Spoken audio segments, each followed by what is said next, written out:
দেশের বিভিন্ন সীমান্ত দিয়ে বাংলাদেশে পুশিনের চেষ্টা করেই যাচ্ছে ভারতীয় সীমান্তরক্ষী বাহিনী বিএসএফ। তবে বিএসএফের এই অপচেষ্টা বারবার রুখে দিচ্ছে বিজিবি।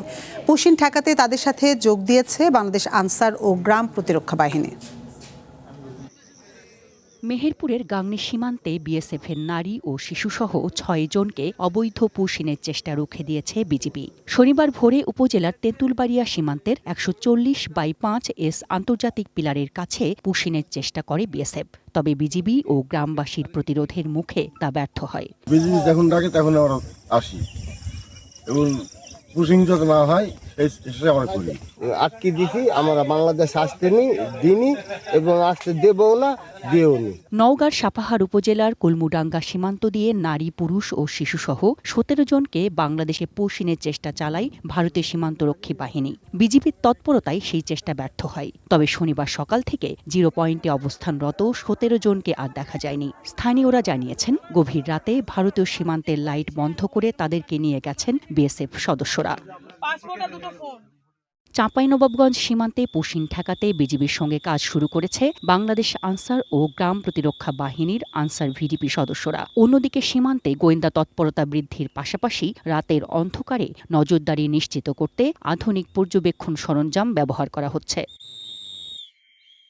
লালমনিরহাটের ৩টি সীমান্তে ৩৩ জন ভারতীয় নাগরিককে পুশিনের চেষ্টা ব্যর্থ হওয়ার পর শনিবার দুপুরে আবারও লালমনিরহাটের পাটগ্রাম সীমান্তে এক মানসিক ভারসাম্যহীন ভারতীয় নাগরিককে বাংলাদেশে পুশিনের চেষ্টা করে বিএসএফ।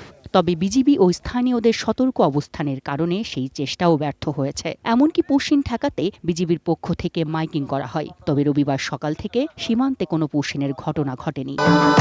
ভবিষ্যৎ হোক নিরাপদ, বিনিয়োগ হোক বিশ্বস্ত, আর আমার পছন্দ সল্ট বে। ওয়েলকাম টু সল্ট বে। তো এখানকার যে জনগণ রয়েছে এবং বিজিবি সদস্য রয়েছে তারা কিন্তু খুব শক্ত হাতে সেটা দমন করে। শনিবার ঠাকুরগাঁও সীমান্তে ১১ জনকে পুশিনের চেষ্টা করে বিএসএফ। তবে বিজিবির তৎপরতায় বিএসএফের সেই চেষ্টা ব্যর্থ হয়। কোনোভাবেই পুশিন বা পুশ আউটের মতো বিষয় মেনে নেওয়া উচিত নয়, বরং দুই দেশের মধ্যে আলোচনার মাধ্যমে এই সমস্যার সমাধান করা উচিত বলে মনে করেন বিশেষজ্ঞরা। চন্দনা বিশ্বাস, ওয়ান ন্যাশনাল ডেস্ক। এ নিয়ে বিস্তারিত জানাতে ঠাকুরগাঁও থেকে আমাদের সাথে যোগ দিচ্ছেন আবু তোরাব মানিক। সীমান্তে আজকের পরিস্থিতি কেমন দেখছেন, সেখানে বিজিবির নজরদারি কেমন দেখছেন, এবং বিএসএফ নতুন করে কাউকে কি পুশিনের চেষ্টা করেছে?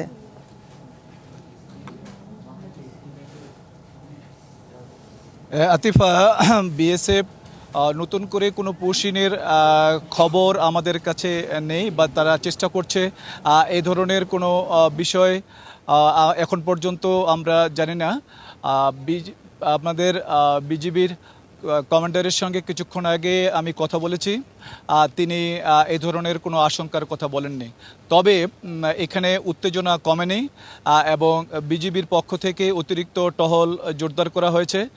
একই সাথে বিজিবি এখানে স্থানীয় লোকজনের সহযোগিতা নিয়ে টহল দিচ্ছে। স্থানীয় লোকজনও সতর্ক প্রহরায় রয়েছে, কারণ এখানে সীমান্তের যে জিরো লাইন, এই জিরো লাইনের পাশেই কিন্তু এই 11 জন যাদেরকে পুশিনের চেষ্টা করেছে বিএসএফ গত ৩৬ ঘন্টা আগে, আমরা এখন দেখতে পাচ্ছি নিশ্চয়ই যে এইখানে প্রচণ্ড খরতাপে একেবারে প্রখর রৌদ্রে এই মানুষগুলো, এই 11 জন মানুষ এইখানে দিনব্যাপী সারাদিন সারা রাত এইখানে এইভাবে বসে আছে। এখানে কোনো ধরনের গাছের ছায়াও তাদেরকে যাওয়ার কোনো সুযোগ দেওয়া হয়নি। পাশেই কিন্তু গাছ আছে ২০ গজ দূরেই, কিন্তু সেইখানে যেতে দেওয়া হচ্ছে না। ওই পার থেকে বিএসএফ বাধা দিচ্ছে এবং তাদের কাছে কোনো খাবার পৌঁছানো হয়নি এবং তাদের পয়ঃনিষ্কাশনের কোনো ধরনের ব্যবস্থা নেই। এমনকি এইখানে যদি একটা শামিয়ানা অথবা কোনো কিছু দেওয়া হতো তাও কিন্তু দেওয়া সম্ভব হয়নি। এখানে আমরা দেখতে পাচ্ছি যে তাদের একটা নিজস্ব বেড কাভার, সেইটা তারা দিয়ে কোনো মতো করে একটু রোদের আঁচ থেকে বাঁচার চেষ্টা করেছে। আপনারা শুনে কিছুটা বিস্মিত হবেন যে এইখানে 8 মাসের গর্ভবতী একজন মহিলা আছে এবং 4 জন যে শিশু আছে, তাদের পক্ষে এই খররোদ সহ্য করা সম্ভব না। এই জন্য অনেক কষ্টে তারা আছে। এখানে আমরা মনে করি যে এখানে মানবাধিকার লঙ্ঘিত হচ্ছে।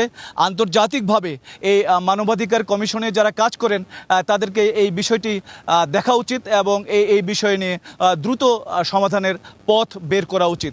এদিকে আমাদের বিজিবি সদস্যরা দেখেন সারাদিন রোদ্রে দাঁড়িয়ে কিন্তু খেয়ে না খেয়ে তারা কিন্তু এই প্রতিরোধ ব্যবস্থা ভাঙতে দেয়নি, তারা কিন্তু এই প্রতিরোধ ব্যবস্থা জোরদার করে রেখেছে।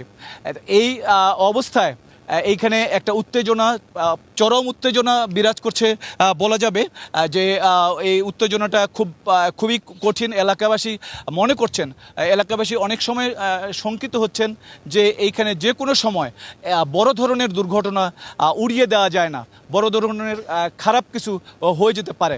কারণ এইখানে বিজিবির যে কমান্ডার আছেন, 42 ব্যাটালিয়নের commander lieutenant colonel Moin Hasan, তার সঙ্গে কিছুক্ষণ আগে আমি কথা বলেছি। তিনি একাধিক পতাকা বৈঠক করেছেন, ব্যাটালিয়ন কমান্ডার লেভেলে পতাকা বৈঠক হওয়ার পরেও কিন্তু এইখানে কোনো সমাধান আসেনি। তিনি বললেন যে 1.5 থেকে 2 ঘন্টা তিনি কিন্তু এই বৈঠকে ছিলেন এবং এইখানেই এই পাশেই কিন্তু এই বৈঠকটা হয়েছে, কিন্তু এই বৈঠকে এখন পর্যন্ত কোনো সুরাহা পাওয়া যায়নি। আতিফা। মানিক, আপনার কাছে একটি বিষয় একটু জানতে চাই যে আপনি যেমনটি বলছিলেন যে সেখানে 8 মাসের একজন গর্ভবতী নারী রয়েছেন, তার শারীরিক অবস্থা কেমন এবং এ বিষয়ে বিজিবির কাছ থেকে কোনো তথ্য জানতে পেরেছেন?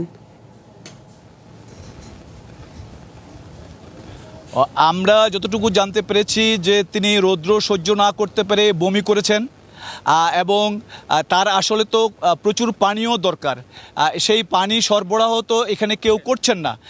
আমাদের কিছু লোক অত্যন্ত আন্তরিক, আমাদের এই এলাকার কিছু লোক, এই গ্রামবাসী অত্যন্ত আন্তরিক যে তারা খাবার এবং পানি সেখানে পরিবেশন করতে চান, কিন্তু তাদেরকে পরিবেশন করতে দেওয়া হয়নি, তাদেরকে কাছে যাইতে দেওয়া হয়নি। তারা অতি কষ্টে এখন কিন্তু কিছুটা না খেয়ে আছেন বলা যাবে। আতিফা, মানিক, আপনাকে অসংখ্য ধন্যবাদ আমাদের সাথে যোগ দেবার জন্য।